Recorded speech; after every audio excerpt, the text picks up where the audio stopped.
Shrouding the Heavens Episode 132. What was the true identity of the Undying Taoist, and why was he suppressed by great Emperor Wuxia with the investiture of the gods on the sacred cliff? Continuing from the previous episode. When Yifan sensed that the great accomplishment Saint Body's physical form had been seized by an evil power, the investiture of the gods on the mountainside immediately erupted with brilliant light, manifesting a giant golden hand that directly suppressed the corpse of the great accomplishment Saint Body. The great accomplishment Saint Body had no choice but to resist with all its might, raising a hand to strike the sky. A terrifying aura shattered many distant mountain ranges, a sight that was utterly horrifying. Yet, the golden palm conjured by the investiture of the gods was equally awe-inspiringly golden and shocking, descending with an unstoppable momentum. Ultimately, it forcibly repelled the great accomplishment Saint Body, sending it plunging into the stone coffin. Then, the lid of the coffin was sealed shut.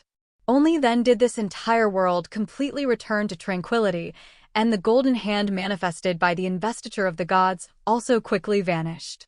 Yifan was deeply shaken by the scene, wondering if great Emperor Wuxia's physical body could be even more formidable than a great accomplishment Saint Body. However, Yifan knew that this was surely due to the great accomplishment Saint Body having died countless years ago, possessing little divine power. The Black Sovereign informed Yifan that great Emperor Wuxia's physique inherently possessed all the advantages of a Saint Body, and having already become a great emperor, he was naturally more formidable than a great accomplishment Saint Body. Their only regret was that the secret of movement and the physical body of the Lord of the Heavenly Court were sealed together within that stone coffin.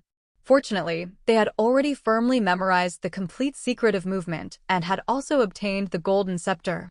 Subsequently, Yifan and his companions began to retrace their steps, preparing to leave the sacred cliff. After all, this was no benevolent place.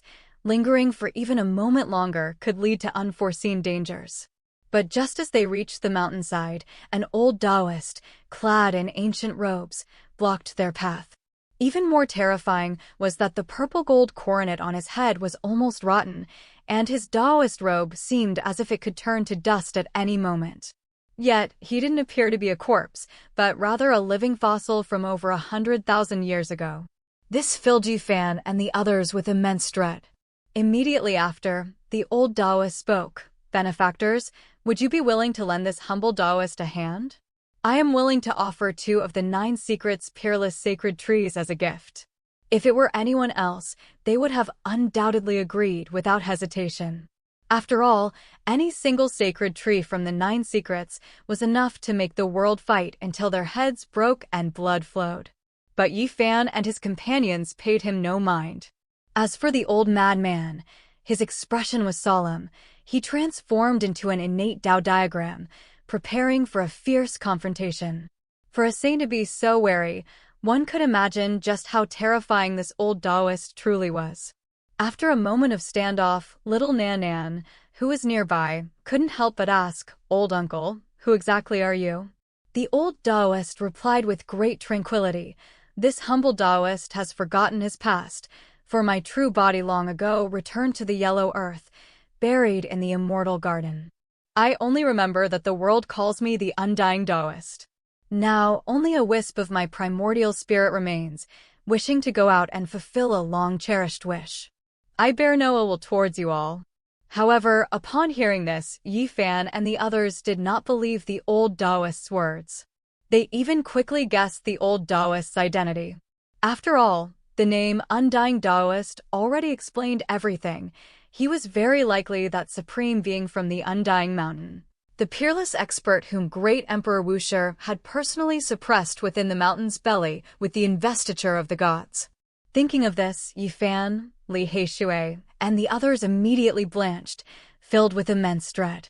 One must know that this supreme being from the primordial era had already been suppressed within the mountain's belly by great Emperor Wuxia for countless years. Yet, a wisp of his primordial spirit was still alive. How could this not fill them with fear? Seeing that they remained silent, the Undying Taoist continued, "Do you not believe me?" Immediately after, he began to slowly walk along the mountain path towards Yifan and the others. The old madman's innate Tao diagram, seeing this, immediately let out a voice and roared, "If you wish to fight, then fight. Why speak so much?" The old Taoist shook his head, claiming he had no intention of attacking them, only wishing to genuinely befriend them and impart the supreme sacred trees from the 9 secrets. Yet, in his eyes, a wisp of invisible killing intent suddenly flashed. Fortunately, the old madman's manifested innate Tao diagram detected it in time, emitting a resonant clang, and only then was that wisp of killing intent forcibly extinguished. Then, the old madman spoke gravely, "You still couldn't hold back after all. Manifesting a self-contained world, do you intend to turn us all into nothingness?" Seeing that his intentions had been exposed, the undying Taoist chose to no longer hide his true intentions. Instead, he said coldly, "I didn't expect the laws of the great Tao in this world to have changed, to think there's still an existence like you. However, that was not my killing intent, but a wisp of killing intent emanating from the body suppressed within the mountain's belly." Upon hearing this, everyone was struck with immense horror, because it also meant that the old Taoist was no longer hiding and was about to unleash his full power on them. But the Black Sovereign speculated that the old Taoist was no longer in his peak state. After all, after so many years of suppression, being able to release such a wisp of primordial spirit imprint was already quite remarkable. Indeed, when the undying Taoist manifested myriad killing auras from this world to strike at Yifan and the others, the innate Tao diagram formed by the old madman sealed off the space, blocking all the killing techniques outside. They simply couldn't break through.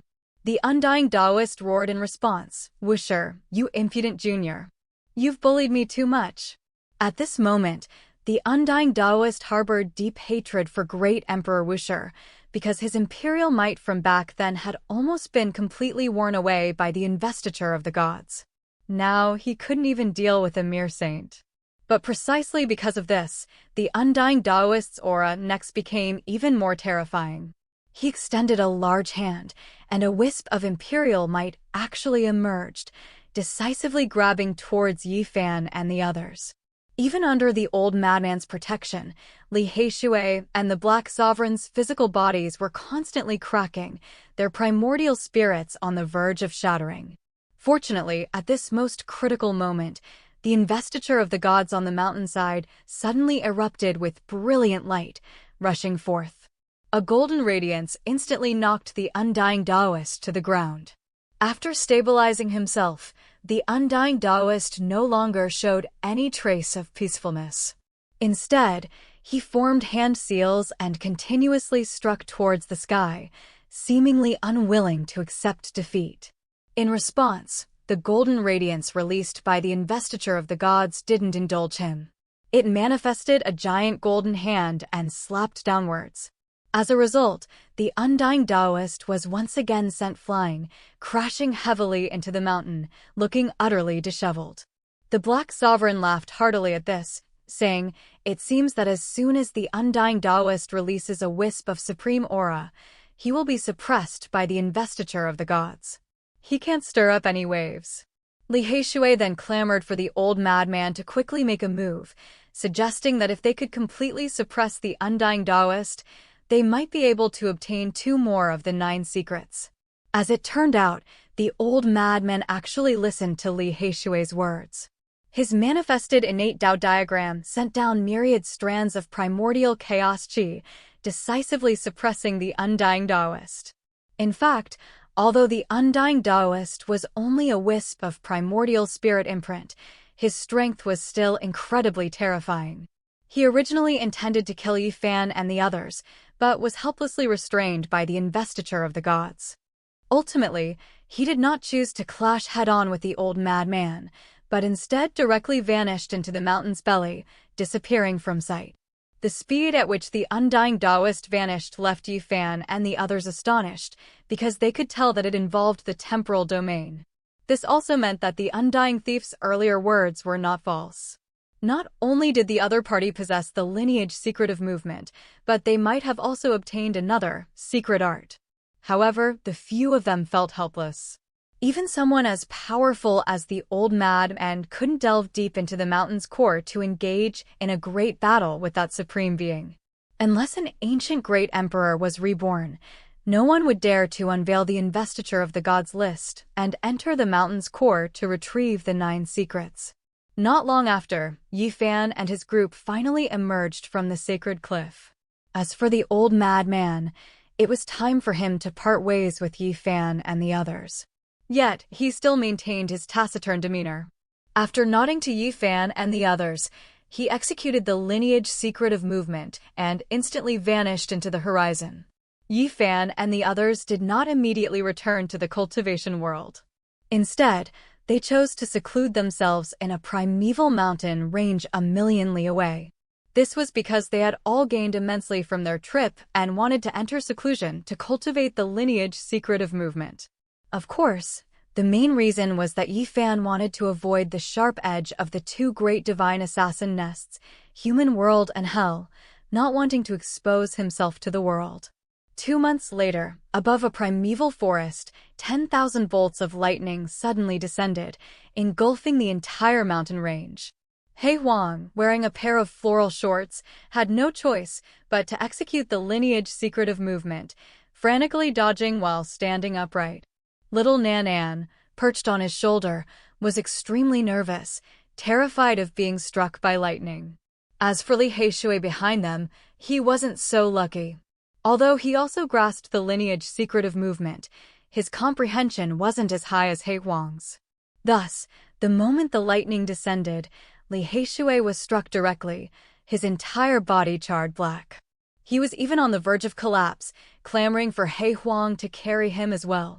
He hadn't expected that ever since the big black dog cultivated the lineage secret of movement, its 2 legs could actually run faster than its original 4.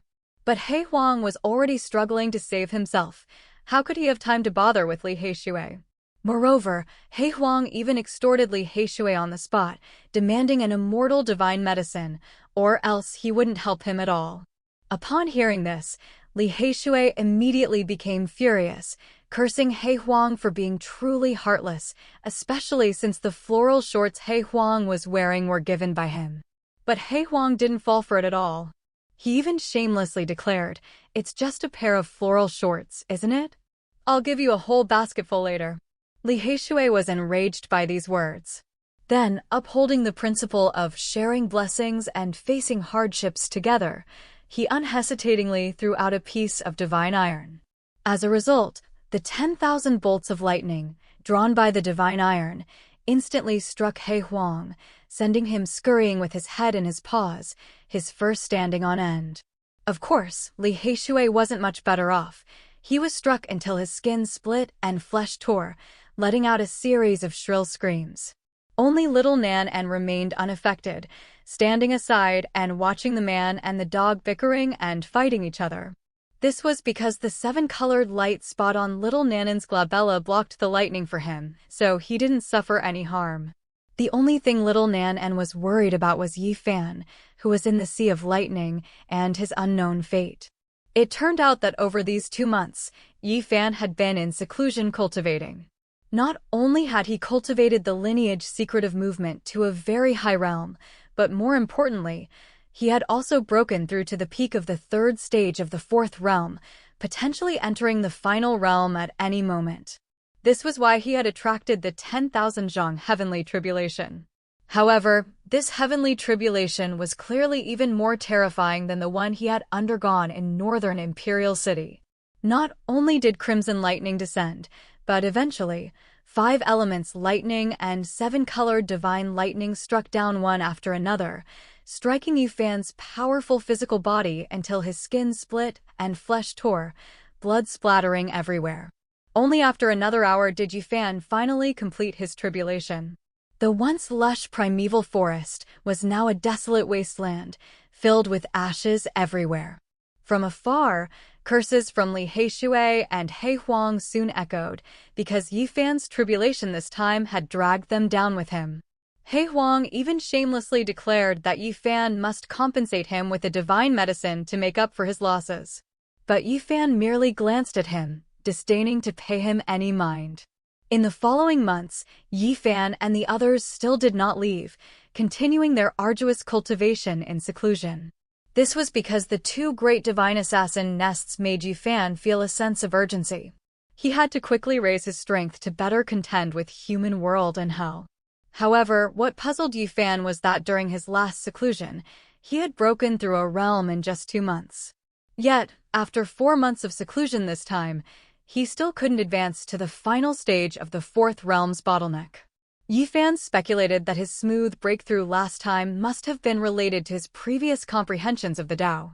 After all, his 2 great battles with Hua Yunfei and the golden-winged Little Ping King both occurred when he was on the brink of death, comprehending the great Tao amidst the mists of death, which allowed him to resolve the deadly predicaments. Therefore, he needed continuous battles and comprehensions of the Tao to accumulate valuable experience. Only then could he achieve success in one go and unleash his accumulated power. Half a month later, Yi Fan awoke from his seclusion, sensing an extraordinary opportunity. He then executed the lineage secret of movement, leaving behind an afterimage in the ancient cave, and instantly appeared in a certain mountainous area. There, he extended a large hand, grabbing a shadowy figure out of thin air. This person was precisely an assassin dispatched by human world. At this moment, the other party was clearly somewhat bewildered, completely unaware of how Yi Fan had discovered him. Without a word, Yi Fan directly pressed his hand onto the assassin's crown, intending to search his divine sense. But the other party gave him no chance. Just as Yi Fan's hand approached, this person decisively self-destructed his primordial spirit. The terrifying energy fluctuations engulfed the entire void. Had Yi Fan not reacted in time, he might have perished along with this person, body and spirit annihilated. However, the matter was far from over. Yi Fan soon sensed another opportunity appear. He instantly vanished from his spot, arriving in a valley. Sure enough, he saw a black-clad woman, a bone-chilling smile on her face, approaching little Nan. Upon seeing Yi Fan appear, the black-clad woman, holding a blood-dripping divine sword, thrust it towards little Nan. At this critical juncture, Yi Fan pushed his speed to the limit, appearing before little Nan, and used his golden great hand to block the sword's edge, pulverizing it. Seeing this, the black-clad woman decisively retreated. This was because that blood-dripping divine sword, forged through countless refinements from various divine materials and even imprinted with the power of laws, couldn't withstand a single strike from the sacred body. But how could Yi Fan allow her to leave? He extended his golden great hand, covering the entire sky, and seized the black-clad woman back in one grasp. Immediately after, Yi Fan began to attempt to extract her divine sense. But just like the previous person, the black-clad woman also chose to self-destruct, giving him no time to stop her. However, this also made Yi Fan realize the gravity of the situation. For the past half-year, they had never shown themselves, yet the assassins from human world and hell were able to find them here.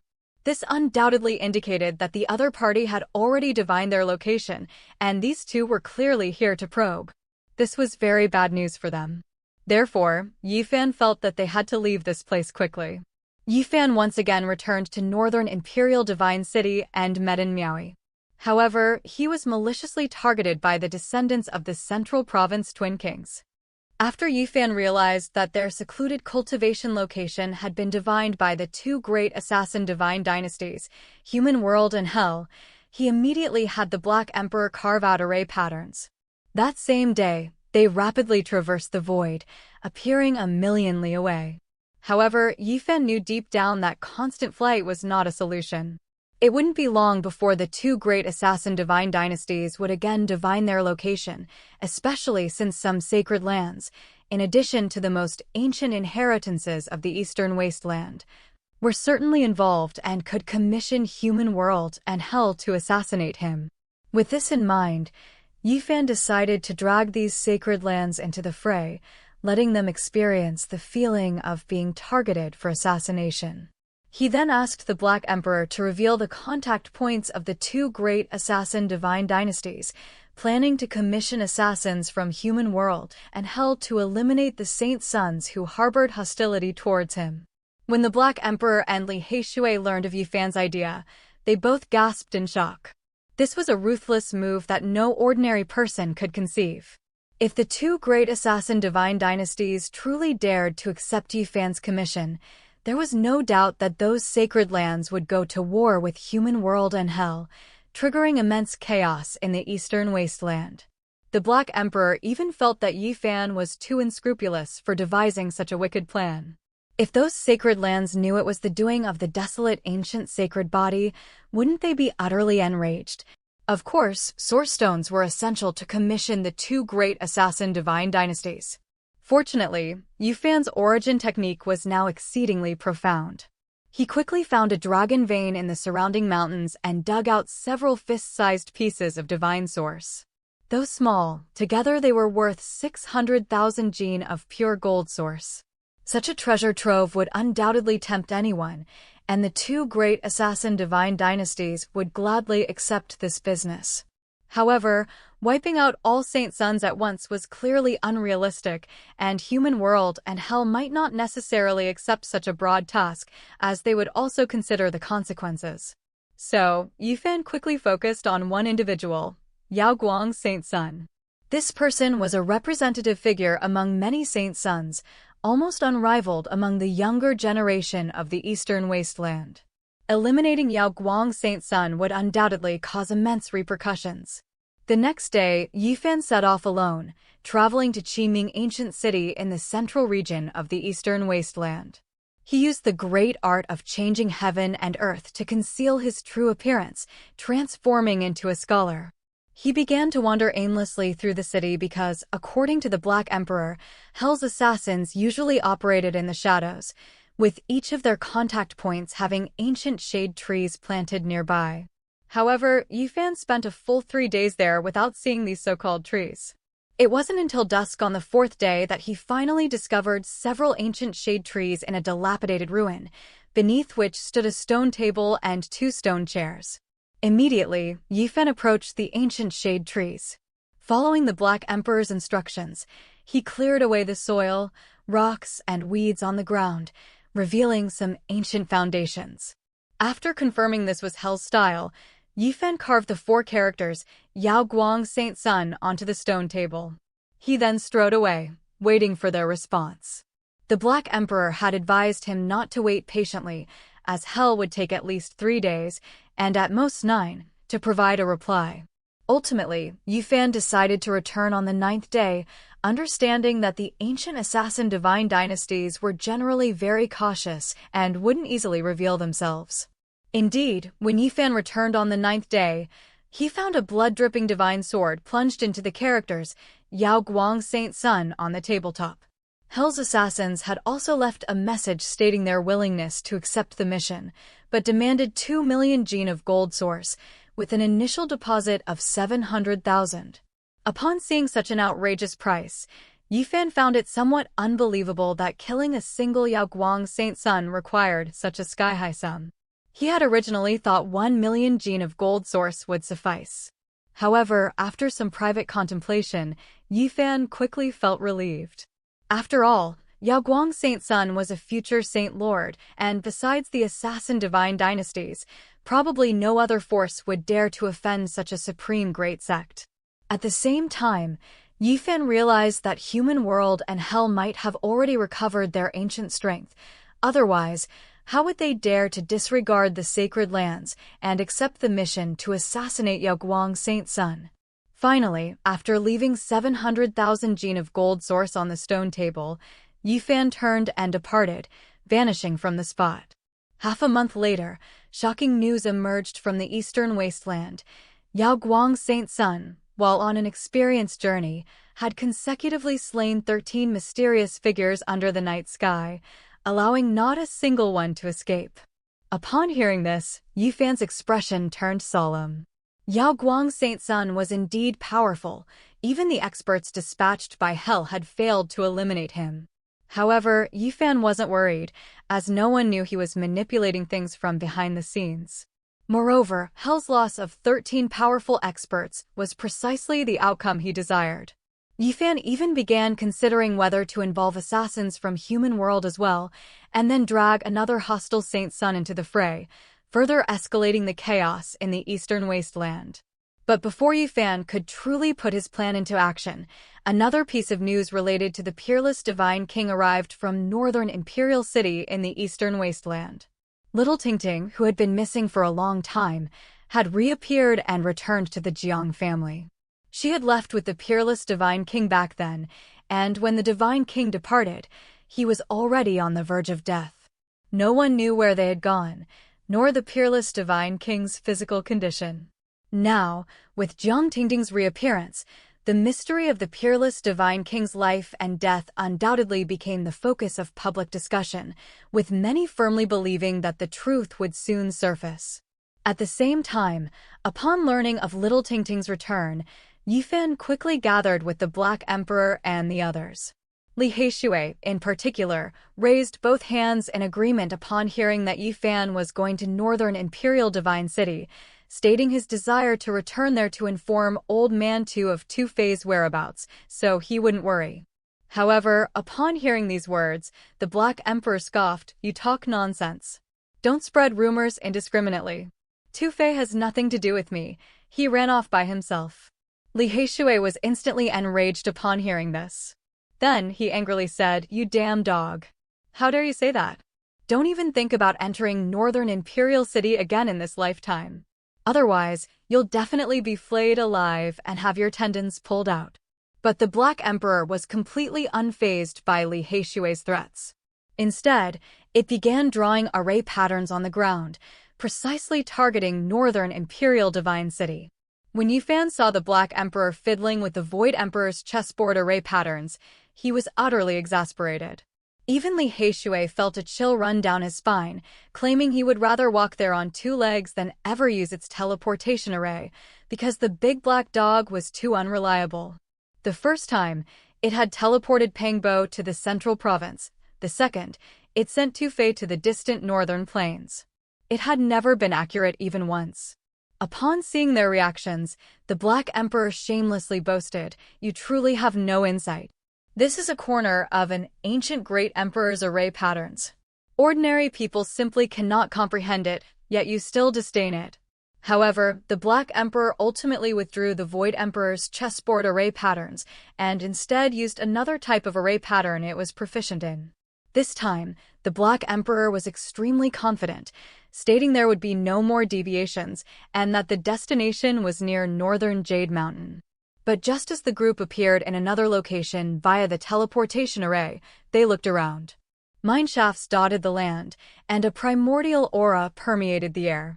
Undoubtedly, the Black Dog's teleportation array had gone awry again, causing even Yifan and Li Heishui to feel an urge to beat him up.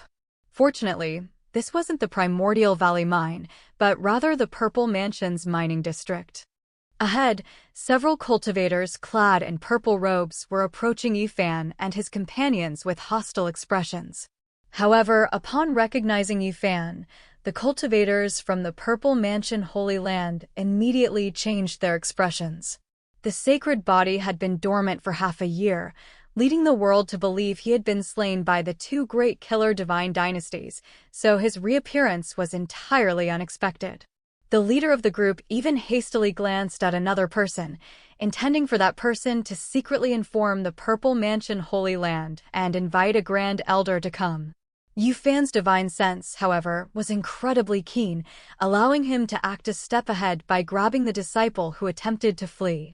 Meanwhile, the big black dog and Li Heishui also acted with great tacit understanding, subduing all the people from the Purple Mansion Holy Land and preventing a single one from escaping.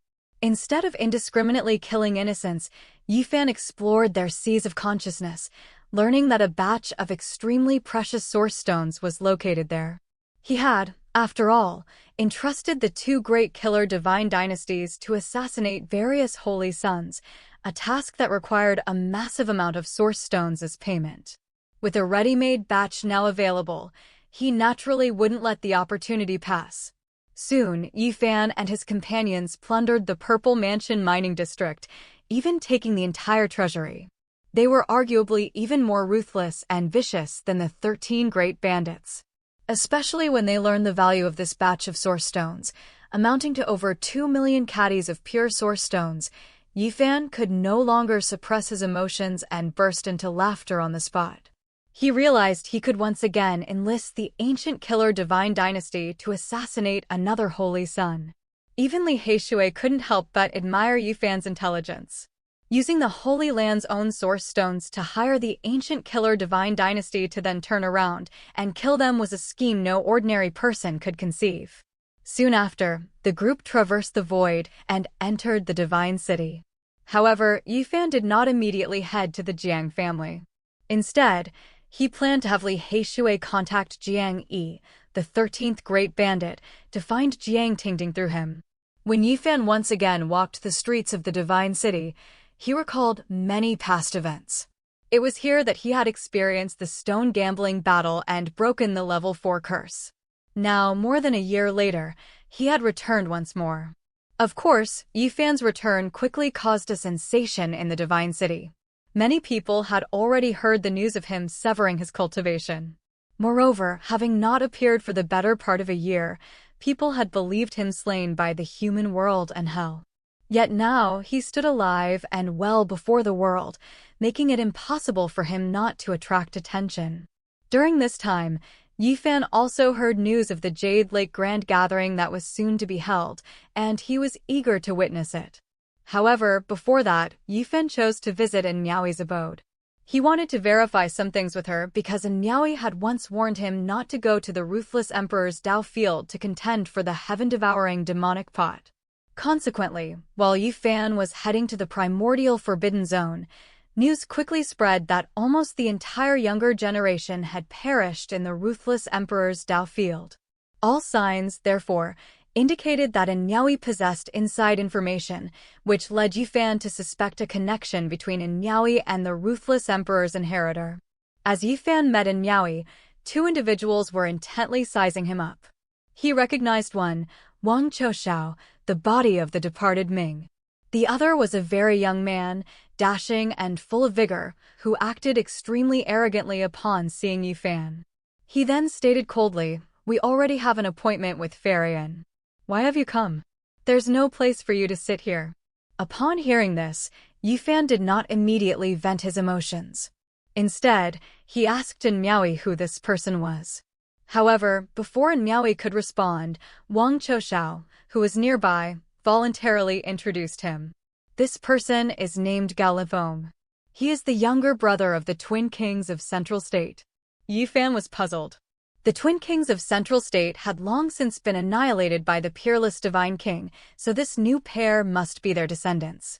It was no wonder, then, that Gao Linfeng harbored such hostility towards him. It seemed the other party had directed all their hatred solely at Yifan, especially since the peerless Divine King had shown him great kindness. At the same time, after Wang Qiuxiao finished introducing Gao Linfeng's identity, Gao Linfeng became even more brazen. He said coldly, "Tonight, I have invited some friends here. A half-crippled physique like yours has no right to be seated here." Yifan did not indulge him. Instead, he responded with great forcefulness, "You speak with quite the audacity, don't you? Whether I have the right to sit here is not for you to judge. Or are you deliberately provoking me, attempting to vent your anger on behalf of your two ancestors?" Upon hearing this, Gao Linfeng's killing intent instantly surged. He angrily rebuked, "Don't force me to kill you." Yifan sneered, "You alone? If your two brothers were here, speaking to me like this might barely be acceptable." Immediately, Yifan executed the secretive movement, his body a mere phantom, instantly appearing before Gao Linfeng. Then, with a single slap, he sent him flying, crashing heavily into the wall. After Gao Linfeng stabilized himself, he immediately trembled with rage. As the successor of an immortal family, he had never suffered such a great loss. Yet now he was sent flying by someone who had severed his cultivation. This was a monumental humiliation. Soon, Gao Linfeng's entire body erupted with brilliant green light, like a flood dragon emerging from the water, charging rapidly towards Yifan. But Yifan stood rooted to the spot, unmoving. When Gao Linfeng's attack arrived, he raised his hand and pressed downwards, like a golden heavenly steel suppressing everything. It struck Gao Linfeng, forcing him to his knees before sending him flying out once more, coughing up large mouthfuls of blood. However, Gao Linfeng's physical body was indeed very powerful. Even after being slammed into the wall twice, his bones remained unbroken. But just as he was about to speak, Yifan's palm arrived in an instant, raining down a flurry of slaps on his face, silencing the words he was about to utter. Immediately, Yifan pushed his speed to the limit, catching up to the airborne Gao Linfeng, and in midair, delivered another slap that sent him crashing into the ground. Wang Qiushao, who was nearby, witnessed the scene, and his expression changed drastically. He had once fiercely battled the sacred body and knew deeply how terrifying his combat strength was. But the speed Yifan displayed just now made his heart tremble. He felt fortunate that during his previous duel with Yifan, the sacred body hadn't displayed such extreme speed. Otherwise, he would have suffered the same fate as Gao Linfeng. Okay, that's all the content for this video. If you enjoyed it, please don't hesitate to like, share, and subscribe. After all, your support is my motivation to keep creating content. I'm Yifan. See you in the next video.